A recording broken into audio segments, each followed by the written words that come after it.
अस्सलाम वालेकुम स्टूडेंट्स। बेटा आज का जो हमारा टॉपिक है वो हमने पढ़ना है एन अफ्रीकन विलेज। बेटा हम ज़रा इस चैप्टर की शुरुआत कर रहे हैं, ठीक है। तो तमाम बच्चे बेटा ज़रा अलर्ट रहो क्योंकि हमारे पास चैप्टर हम बीच में पढ़ते हैं और ग्रामर का काम क्योंकि बेटा हम लोगों का बहुत ज़्यादा होता है, बहुत एक्सट्रीम किस्म का ज़्यादा होता है, तो बेटा हमें उस पर थोड़ा ध्यान रखना पड़ेगा। सही है।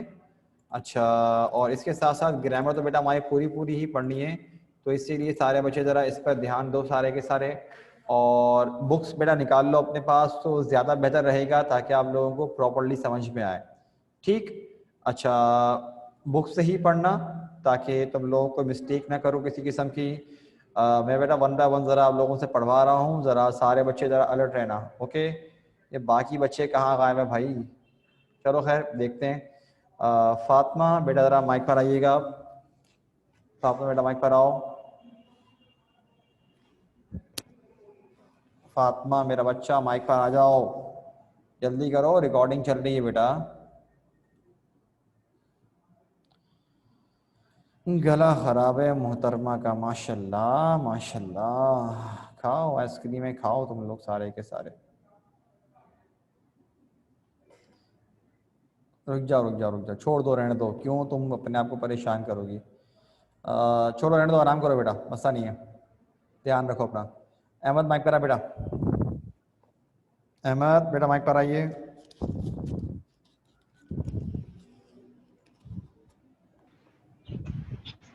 अस्सलाम वालेकुम सर। वालेकुम सलाम मेरा बच्चा। बेटा ज़रा अहमद ये ज़रा रीड करना शुरू करो बेटा। अपने पास बुक से पढ़ रहे हो? बुक से पढ़ोगे ना? जी सर, बुक से ही पढ़ रहा हूँ। हाँ मेरा बच्चा ज़रा फर्स्ट स्टैंजा फर्स्ट पैराग्राफ बेटा पूरा पढ़ो ज़रा, शाबाश। जी sir. After Asia, Africa is the largest continent and it consists of more than 35 independent countries. Its northern part have had relations with Europe and Asia for many centuries, but very little was known about other parts till the middle of the 19th century. No wonder it was called the Dark Continent once. अच्छा ठीक है, ये वाला paragraph भी पढ़ लो मेरा बच्चा, ये वाला भी पढ़ो, अगला वाला।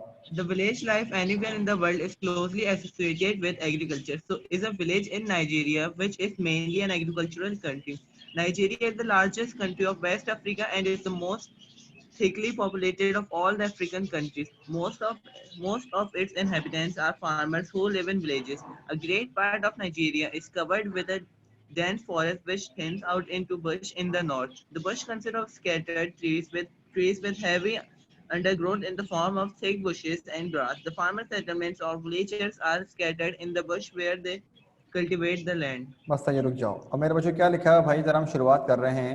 लिखा हुआ after Asia Africa is the largest continent and it consist of more than 35 independent countries. मेरे बच्चों लिखा हुआ है क्या कि एशिया के बाद अफ्रीका जो है सबसे बड़ा मतलब कि बर आज़म है। और जैसे कि मेरे बच्चों में अगर आपसे सवाल पूछूं तो मुझे बताइए कि हमारे पास कितने बर आज़म हैं, ज़रा मुझे जवाब दो। मुझे जवाब दो, हमारी दुनिया में कितने कॉन्टिनेंट्स हैं, कितने बर आज़म हैं, बताओ। देखते हैं क्या जवाब मिलता है। जल्दी जवाब दो, नेट पे आके सर्च करने की ज़रूरत नहीं है, अभी जवाब दो। सिर्फ एक बच्चे का मैसेज आया मेरे पास। 7 भाई 7। अल्लाह के बंदों, अल्लाह के बंदों, मैट्रिक में हो तुम लोग। 7 है। नाम बताएं, किसी को नाम बताए तो माइक पर आ जाओ ज़रा। चैट की बात नहीं कर रहा, माइक पर आओ ज़रा, किसी को माइक बता दो, आता दो। हाँ माशाल्लाह माशाल्लाह माशाल्लाह, बहुत ज़बरदस्त। बेटा Asia, Europe, Africa, Australia, north America, south America और है हमारे पास एंटार्क्टिका। हफ्सा बेटा ये आप मुल्कों के नाम बता रहे हो, ठीक है, ये कंट्रीज हैं, कॉन्टिनेंट्स अलग होते हैं। दोबारा सुन लो, पता होना चाहिए बेटा, इतनी तो नॉलेज रखो मेरे बच्चों अपने पास आप लोग, ठीक है। देखो Asia, Europe, Africa, Australia, north America, south America और है हमारे पास एंटार्क्टिका। ये हैरत की बात है, तुम लोग मैट्रिक क्लास में हो, शर्म करो बेटा तुम लोग। इतनी तो बेसिक नॉलेज रखो मेरे बच्चों, क्या हो गया तुम लोगों को। चलो खैर, अब क्या लिखा हुआ है कि सबसे एशिया के बाद सबसे बड़ा कॉन्टिनेंट है और कहने के यहाँ पर 35 से ज़्यादा इंडिपेंडेंट कंट्रीज हैं, आज़ाद ममालिक हैं। लिखा हुआ है क्या? Its northern parts have had relations with Europe and Asia for many centuries, but very little was known about it, about other parts till the middle of the 19th century. No wonder it was called the Dark Continent once. क्या बोल रहे हैं भाई कि इसके जो इस continent के जो एरियाज हैं वो अक्सर उनके बारे में क्या लिखा हुआ है कि वो एशिया और यूरोप के बारे में मतलब कि उनको जानकारी वगैरह थी, लेकिन कह रहे हैं ताल्लुकात इनके रहे हैं, लेकिन बहुत ही कम जाना जाता था इन लोगों के बारे में। कब तक? 19th सेंचुरी तक, मतलब कि उससे पहले लोगों को इनके बारे में कोई इतनी खास इंफॉर्मेशन नहीं थी। और कह रहे हैं कि क्योंकि कुछ पता ही नहीं था इनके वजूद के बारे में, इसीलिए इस जगह को डार्क कॉन्टिनेंट भी कहा जाता था। ये वजह थी इसको डार्क कॉन्टिनेंट बोलने की। फिर क्या लिखा है कि हमारे पास कि the village life anywhere in the world is closely associated with agriculture. कह रहे हैं कि भाई जो विलेज लाइफ होती है, जो गांव देहात की लाइफ होती है, उसमें अक्सर दुनिया में कहीं पर भी हो तो वो एग्रीकल्चर से ना कहीं पर तो ताल्लुक होता है। तो क्या लिखा हुआ है? So is a village in Nigeria which is mainly an agricultural country. और कह रहे हैं कि यही हालत एक विलेज की भी है जो नाइजीरिया में है, जो कि किस तरह की कंट्री है? एग्रीकल्चरल कंट्री है।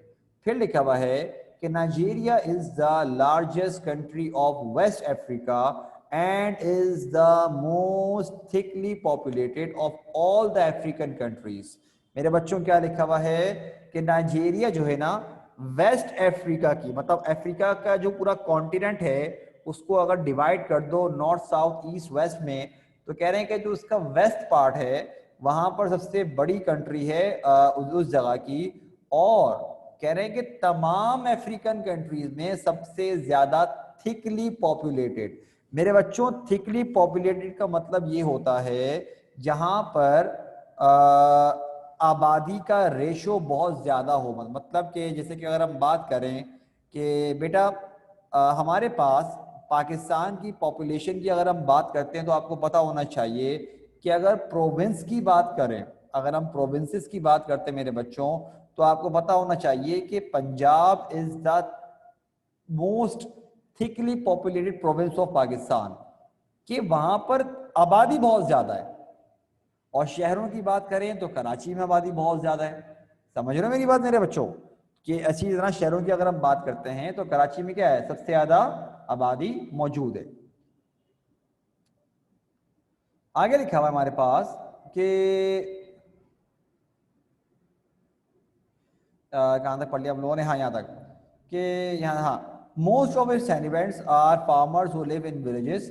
कि अक्सर जो मतलब कि यहाँ के जो रिहायशी हैं वो फार्मर्स हैं और गांव देहात में रहते हैं। A great part of the Nigeria is covered with a dense forest which thins out into Bush in the north. कह रहे भाई नाइजीरिया का अच्छा खासा हिस्सा जो है वो क्या है? मतलब कि उसमें फॉरेस्ट हैं जो कि कम होते होते जो वहां पर जो, तो उसके बावजूद अच्छी खासी तादाद है जो बुशेस मौजूद हैं वहां पर। ठीक है। The bush consist of scatter trees with heavy undergrowth in the form of thick bushy areas. The farmers' settlements or villages are scattered in the bush where they cultivate the land। और क्या बोल रहे हैं भाई कि गांव देहात में जो उनकी जगहें होती हैं, जो उनके घर होते हैं, वहीं पर मौजूद होते हैं जहां पर फार्मर्स क्या करते हैं मेरे बच्चों? वहां पर फार्मर्स अपनी खेती बाड़ी करते हैं, कल्टीवेट करते हैं। ओके बेटा, आगे पढ़ाना शुरू कर रहे हैं हम लोग। जरा शाहजेब बेटा माइक पर आओ।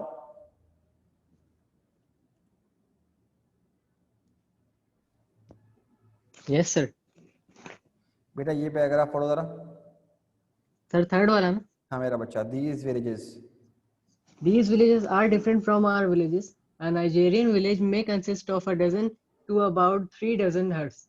These huts are separated from one another by cultivated patches of land.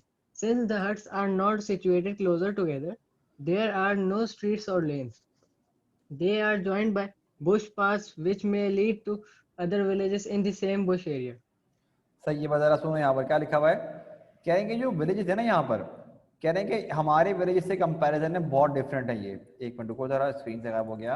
और कह रहे हैं कि एक नाइजेरियन विलेज जो है उसमें तकरीबन 1 दर्जन से 3 दर्जन तक हर्ट्स हो सकती हैं। मतलब कि मेरे बच्चों 1 डजन इज इक्वल टू 12, मतलब कह रहे हैं 12 से 36, चलो 50 लगा लो, मसला नहीं है, ठीक है। और कह रहे हैं कि तमाम की तमाम जो झोपड़ियां टाइप के कच्चे मकान जो बने होते हैं मेरे बच्चों, उनके बारे में क्या लिखा हुआ है कि वो एक दूसरे से सेपरेटेड होते हैं। सेपरेट कैसे होते हैं भाई? Patches of land, cultivated patches of land. तो क्या कोई मुझे इसका मतलब बताएगा कि क्या मतलब है इसका, कि एक दूसरे से कल्टीवेटेड पैचेस ऑफ लैंड से अलग अलग होते हैं? जैसे कि मेरे बच्चों शहरों में घर क्या होते हैं, एक के साथ एक और घर, एक के साथ एक और घर, फिर एक और घर, पूरी पूरी लाइन बनी हुई होती घरों की, ठीक है। लेकिन बोल रहे हैं वहां पर जो घर हैं, जो झोपड़ियां टाइप की बनी में कच्चे मकान आते हैं, वो क्या होता है कि पहले एक झोपड़ी है, फिर उससे फासले पर दूसरा घर है, फिर उससे फासले पर एक और घर, फिर उससे फासले, मतलब मिले हुए नहीं होते ये भाई। ये घरों के आसपास जो है वहां पर उनकी जो खेती बाड़ी चल रही होती है वो कर रहे होते हैं। और क्या बोल रहे हैं कि क्योंकि ये घर जो है करीब करीब वाक़ नहीं है, लिहाजा इसीलिए वहां पर जो है रास्ते वगैरह पक्के रोड नहीं बने हुए। और ये जो ज्वाइन हुए हुए हैं वो कच्चे रास्ते नहीं होते, उस तरह बने हुए हैं। और इसीलिए कहते हैं कि मतलब कि कुछ और ये कच्चे रास्ते ही क्या होते हैं, दूसरे गांव देहात में जा रहे होते हैं। चलो बेटा आगे बढ़ाते हैं हम लोग जरा। वहाज बेटा माइक पर आइएगा जरा, वहाज माइक कराओ मेरा बच्चा, वहाज। Yes sir. बेटा रीड करो ये, formerly a farmer's hut was a single room, पढ़ो ये। एक मिनट सर। स्क्रीन से पढ़ लो अगर नजर नहीं आ रहा तो। सर कहाँ से पढ़ना है? कहाँ से पढ़ोगे, स्क्रीन से पढ़ोगे बुक से पढ़ोगे? सर बुक नहीं है। बुक नहीं है? ये मेरा माउस नहीं नजर तो वो आ रहा मिल नहीं है, रही। ये मेरा माउस नजर आ रहा है, जी। यहाँ से पढ़ो फॉर्मरली, ये रहा। Okay. Formerly, a farmer's hut was a single room. It was built very simply. Thick branches of trees were stuck in the ground in a large circle. These branches were joined at the top and bound firmly together. Thus, a cone-shaped room was made. The spaces between the branches were filled up with straw, and the roof was also thatched with a thick layer of straw, grass and grass, reeds, or palm leaves. A narrow opening was left for entrance on the side toward the sun. Bigger and better huts are built, and more modern building methods and materials are used. A farmer's house may now have 2 or more rooms. It is built around a compound. Some of the rooms have 4 walls with a door opening onto the courtyard, while courtyard, others have courtyard, on courtyard, courtyard, courtyard, हाँ while others have only 3 walls with a veranda. हाँ। The walls are made of wood and are plastered with mud. The roof is still thatched with grass, reeds, or palm leaves. Some of the houses are circular in shape, while others may be square or rectangular. बस सही है, रुको अब क्या लिखा हुआ है।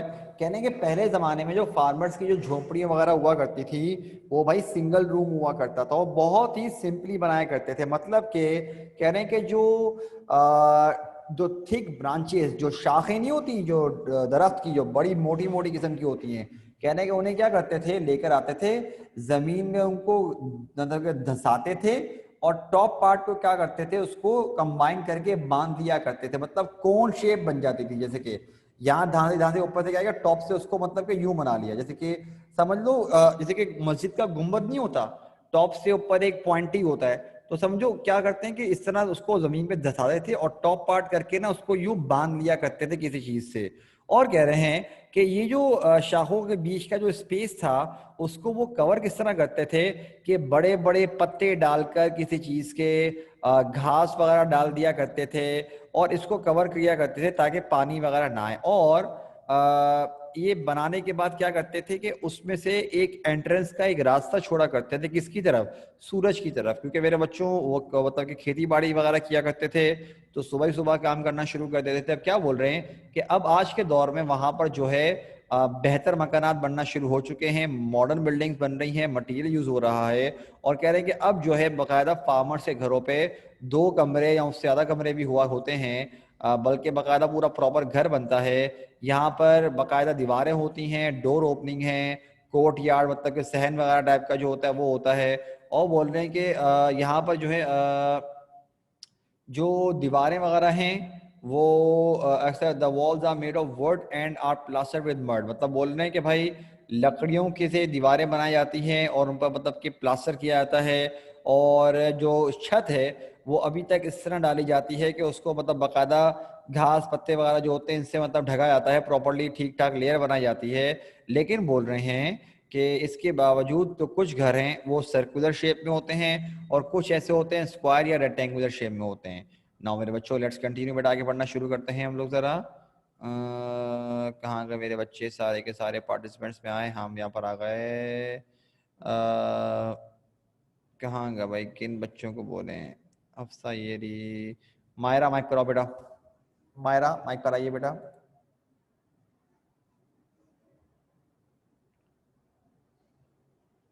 मायरा बेटा माइक पर आओ। माशाल्लाह मायरा माइक पर नहीं आ रही भाई। अनस माइक पर आओ बेटा। अनस, अरे भाई माइक पर आने में तुम लोग क्यों घबराते हो इतना, हद हो गई।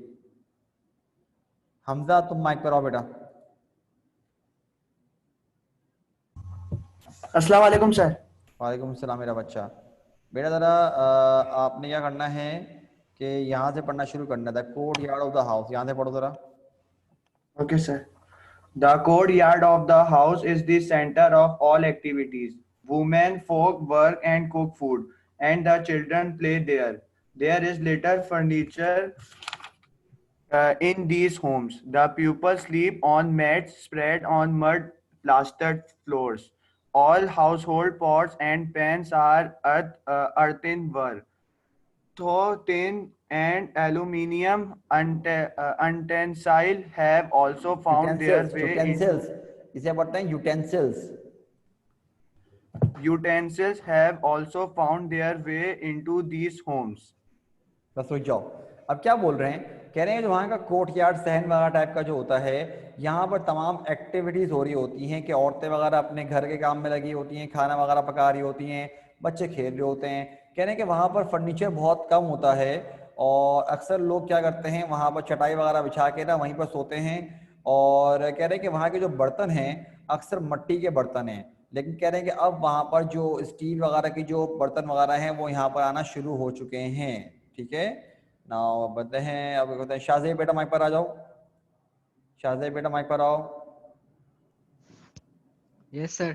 बेटा 2 पैराग्राफ पढ़ो तुम जरा यहाँ से, सिंस इलेक्ट्रिसिटी से पढ़ना शुरू करो और 2 पैराग्राफ पढ़ो बेटा।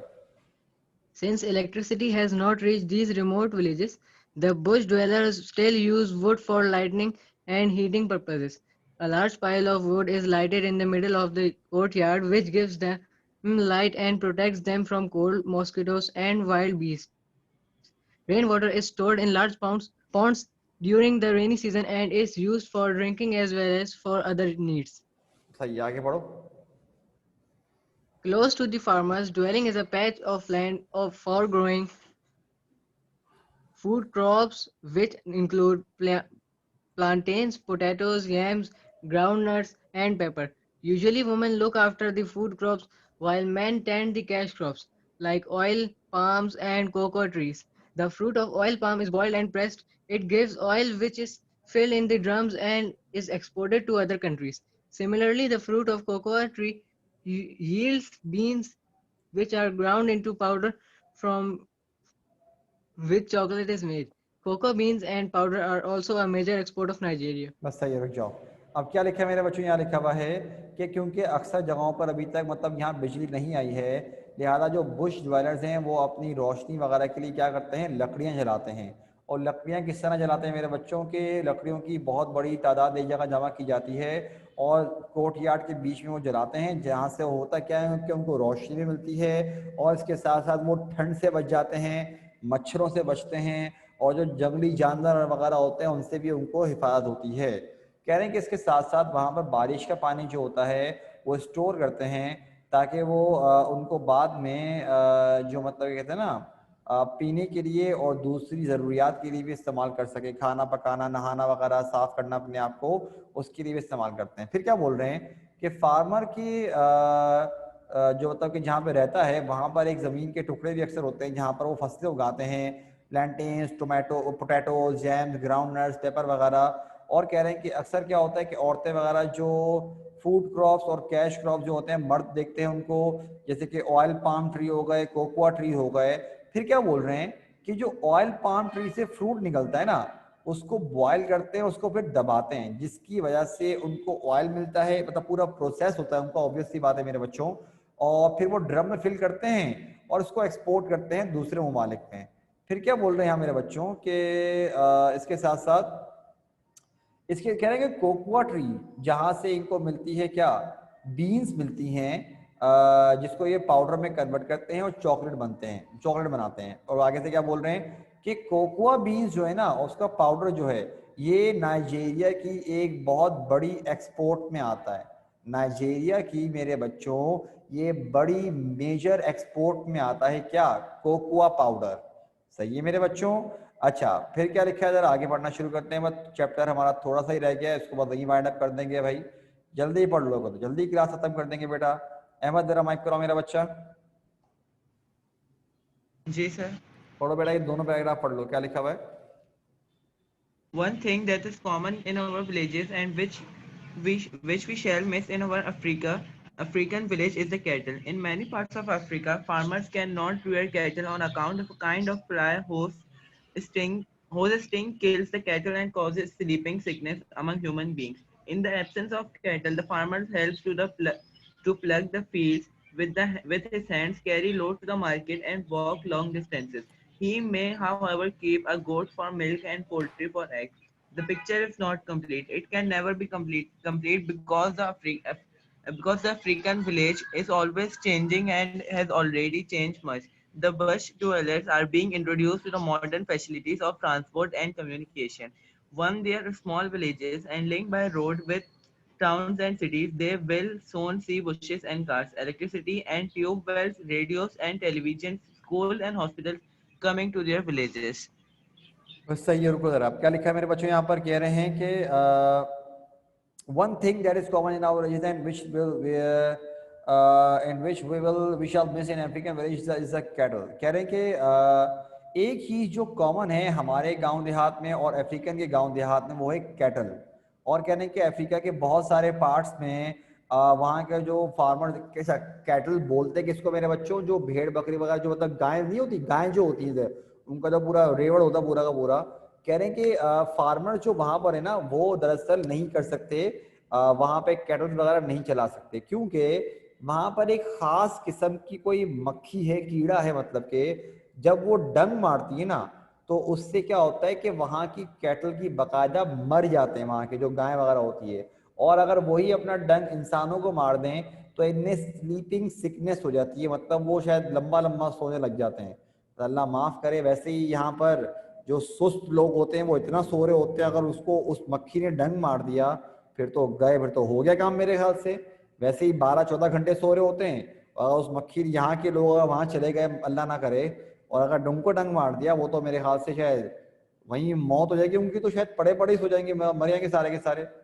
खैर अब लिखा हुआ है क्या कि अब होता क्या भाई कि वहां पर ना आपको कैटल नहीं दिखेगी, तो बोल रहे अब अगर वहां पर है ही नहीं तो बैलगाड़ी वगैरह जिससे मतलब खेती बाड़ी करते हैं, तो फार्मर क्या करते हैं भाई कि उनको खुद अपने हाथों से मतलब ये क्या करना पड़ता है मेरे बच्चों, खुद ही खेती बाड़ी करनी पड़ती है, और लोड वगैरह डालकर जो है उनको लंबे लंबे रास्तों पर जाया जाता है। लेकिन इसके अलावा वो बकरियां रख सकते हैं दूध के लिए, और मुर्गियां वगैरह पोल्ट्री वगैरह का सिस्टम रख सकते हैं अंडों के लिए।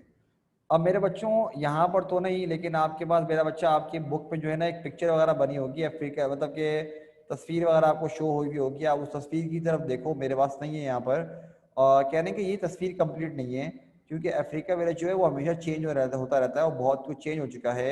यहाँ तक कि बहुत सारे जो बुश ड्वेलर्स हैं उनको कंटिन्यू क्या कर रहे हैं, फैसिलिटीज़ वगैरह मतलब प्रोवाइड की जा रही हैं, अलग अलग कम्युनिकेशन की, ट्रांसपोर्ट की। और कह रहे हैं कि जब उनका जो विलेज होगा एक मरतबा जब उसका प्रॉपर ताल्लुक बन जाएगा पक्के मकाना, पक्के रोड के साथ, टाउन्स के साथ, सिटीज़ के साथ, तो वो देखेंगे कि वहाँ तक भी बसेस वगैरह और इलेक्ट्रिसिटी वगैरह ट्यूबवेल जा रहे होंगे, रेडियोज़ भी होंगे, टेलीविज़न भी होंगे, स्कूल्स भी खुले होंगे, हॉस्पिटल्स भी होंगे, जो कि उनके पूरे इलाके में मौजूद होंगे।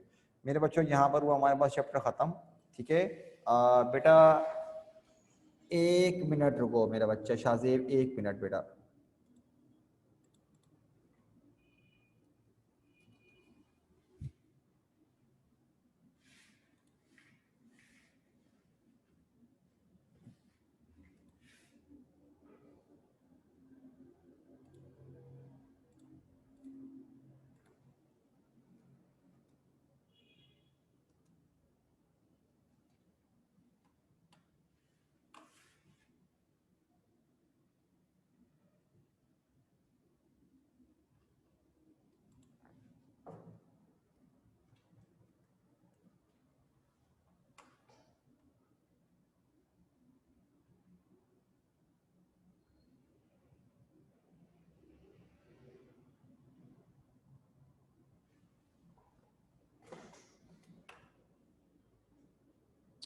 अच्छा जैसे कि तुमने पूछा क्या कहते हैं बेटा, वो तो है लेकिन ये दरअसल थोड़ा अजीब व गरीब है, मतलब कि बनाना से सिमिलर है लेकिन ये कुकिंग बनाना टाइप में आता है। जैसे कि अगर मैं आपको दिखाऊं मेरा बच्चा, तो मैं आपको एक आंसर बताता हूँ, ज़रा ये देखो। प्लेंटेन्स के बारे में हमारे पास जो लिखा है, इमेजेस वगैरह थोड़ी बनाना टाइप की लिखी हुई हैं, लेकिन इसकी अलग रेसिपी होती है। ठीक है, तुम चेक कर सकते हो मेरे बच्चों। यहाँ पर हमारे पास हुआ आज का लेक्चर खत्म। ठीक है, तो बेटा कोई क्वेश्चन है तो आप लोग पूछ लीजिए, मसला नहीं है, वरना फिर हम क्लास को जरा वाइंड अप करते हैं। कोई क्वेश्चन है मेरे बच्चों तो पूछो, वरना बस फिर क्लास को खत्म कर रहे हैं। क्लियर है? तो बता दो जरा मुझको। आज बच्चे कम दिखे ना भाई जरा मुझको, बाकी कहाँ पर है लड़के लड़कियाँ सारे?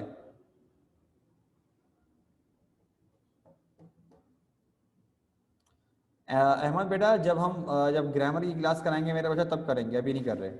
अभी चैप्टर जल्दी खत्म हो चुका है तो बेटा आराम से फिर हम तभी करेंगे। सेट है? ठीक है, अभी इसको यहीं पे रुकते हैं। तो मेरे बच्चों आज के लिए बेटा इतना ही। इंशाल्लाह बेटा हम लोग फिर कल कंटिन्यू करते हैं। आज छोटा सा चैप्टर था, हमने वाइंड अप कर लिया। दूसरा टॉपिक शुरू करने का बेटा भी फायदा है नहीं, क्योंकि अगर शुरू करेंगे तो पूरा हो नहीं पाएगा। सही है? तो बेटा आज हम ज़रा क्लास 5 मिनट पहले ख़त्म कर रहे हो कि मेरे बच्चों। अस्सलाम वालेकुम, अपना ख्याल रखिएगा बेटा।